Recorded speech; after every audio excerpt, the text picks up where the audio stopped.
Welcome to the RPGamer review of Thysiastery. This is written by Dalandar, read by Sperumbres, and the video is edited by Efrog.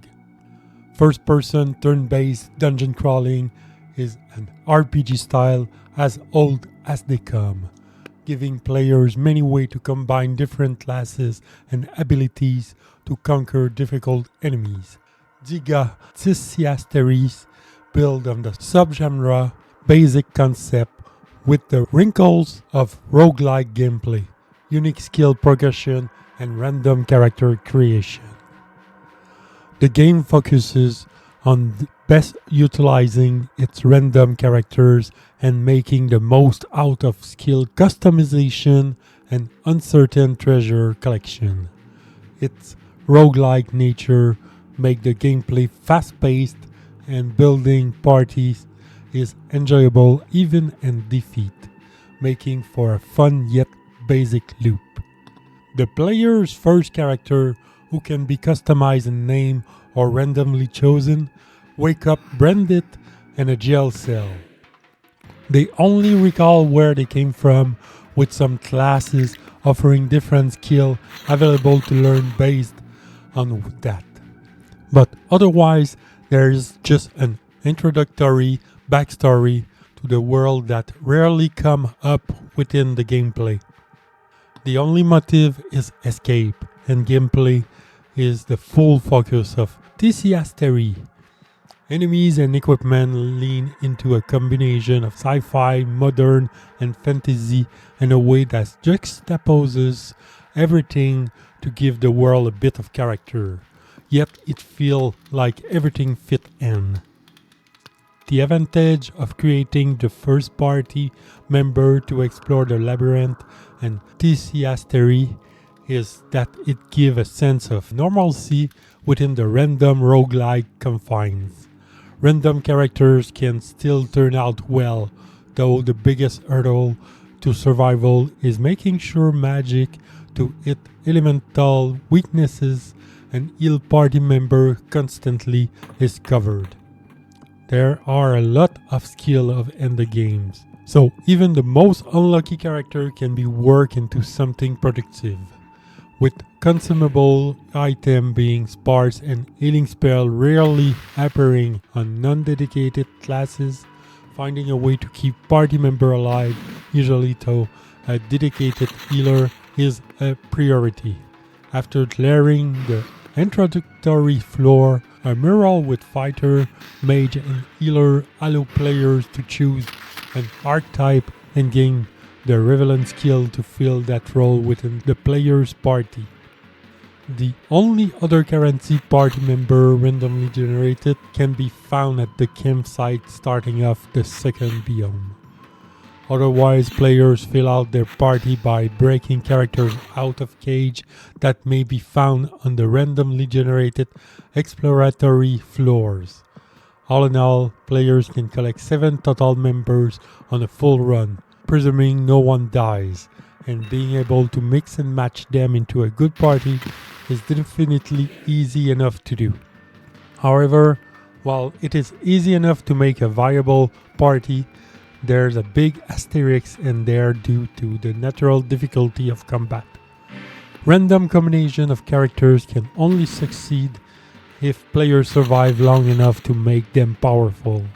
Leveling up is necessary to garner the skill point to either learn or unlock the powerful skill that every character can access.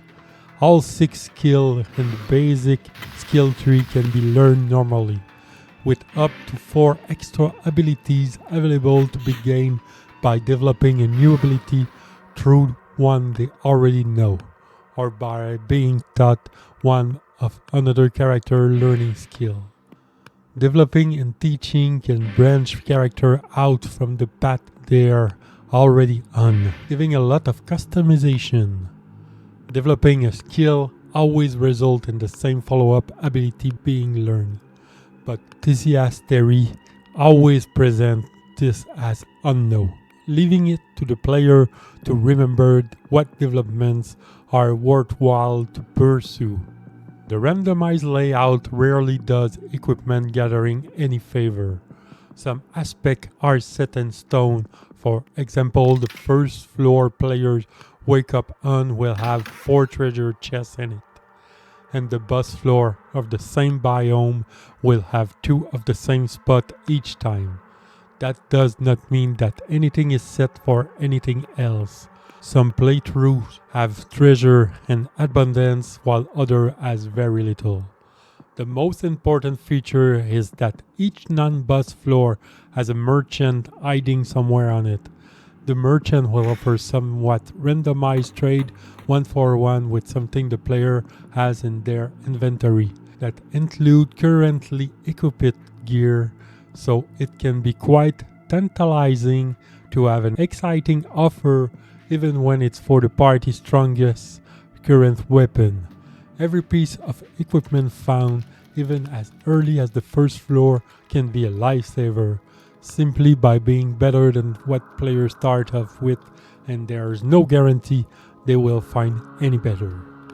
Thysiastery is not a long game and can be completed within 15 hours. There are 4 total biomes, each ending in a standardized boss floor, with the remaining 2 floors and each biome being randomized and containing a few guaranteed points of interest. Each randomized floor contains a merchant, a tablet that gives all active party members a skill point, an altar where vitality can be sacrificed for any other attribute, and a cage potential party member. Occasionally, a mirror can also appear that either duplicate an item or steal what placed on it. This leads to a lot of exploration, as player will want to make sure each of the points is found while enemies constantly spawn in. If player decide to stick around fighting too long, a special enemy appears that will likely defeat the party, but the time frame on its appearance is pretty generous, and the entire floor can typically be cleared before it shows up. The party and enemies each move in tandem, 1 square of the labyrinth grid at a time, though enemies can initiate combat before player join, giving them a few hits if player dwindle. Since enemies will hound the party after seeing them, unless it's a rare open area close to a campfire or a ladder to the next floor, it is just easiest to fight the enemy as soon as they are seen. If players run but can hide, other enemies can join in, making a potential difficult fight even worse.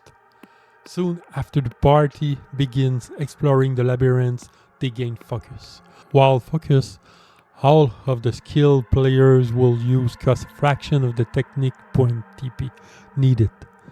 Manipulating TP this way feel like an expectation due to how powerful routine enemies can be and how high their health total can get, easily eclipsing a regular set of strikes. Parties will perish, often, as the random luck on equipment can sometimes just feel impossible to overcome, but with fortune just around the corner, even a bad start can turn around quickly. There is always a sense that each run is winnable with what's available on hand. Some just feel like the chances are much lower at finding the perfect circumstances than others.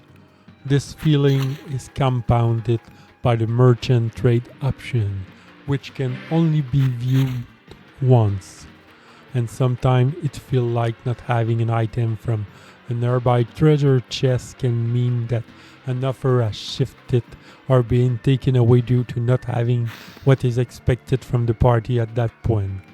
Combat always finishes swiftly, win or lose, and with the varying party member composition and skill, it never feels stagnant, making it easy to pop in and out of to enjoy a run or two.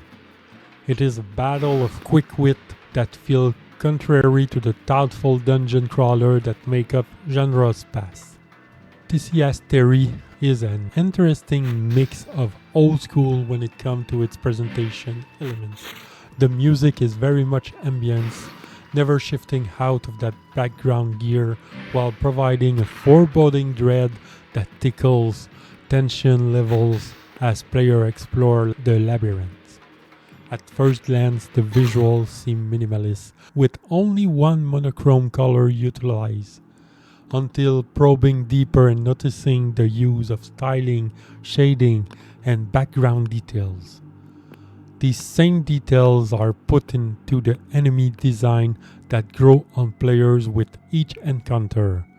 The way that enemies can slowly materialize from the shadowy background to stalk the party until combat begins add to the tension that the music hammer in. Particularly when a powerful monster is just ahead. Character portrait and the menu have the same level of detail, but can look more muddled when viewed on the UI during exploration. Thysiastery is a simple title at heart. The roguelike dungeon crawling always has a sense of random luck and mind that can cause a lingering frustration due to how easily a party can be defeated.